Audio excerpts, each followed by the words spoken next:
Magandang araw mga kaibigan. Magkapit pandasal muna po tayo. Ako po si Father Nono.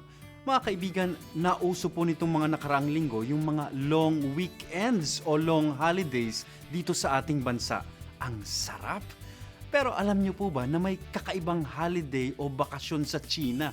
Ito po yung tinatawag na Singles Day.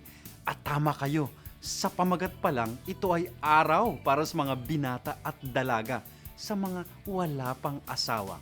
Ito ay itinatag ng kanilang pamahalaan noong 1990s pa raw para mahikayat ang mga binata at dalaga na maghanap ng pagmamahal sa araw na ito at kapag daka ay makapag-asawa, magpamilya na. At syempre pa, tiba-tiba rin sa isang araw na holiday na yan ang kanilang mga negosyante, lalo na yung mga nagtitinda ng bulaklak o tsokolate na kailangan sa date. Nakakaaliw, nakakatuwa po itong holiday sa China pero napapaisip po tayo, kaya nga bang isabatas ang pag-ibig?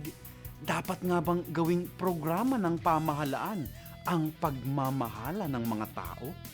Sa atin pong pananampalataya, tanging sa Diyos nagmumula ang pag-ibig. Siya ang bahala ng iyong kapalaran.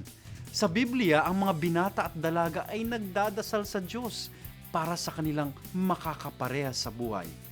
At kapag punong-puno ka ng pagmamahal para sa Diyos, tulad ni Maria, ikaw ay walang kasing akit. Kaya't hanapin ang bukal ng pag-ibig at ikaw ay makatatagpo ng tunay na pag-ibig. Amen.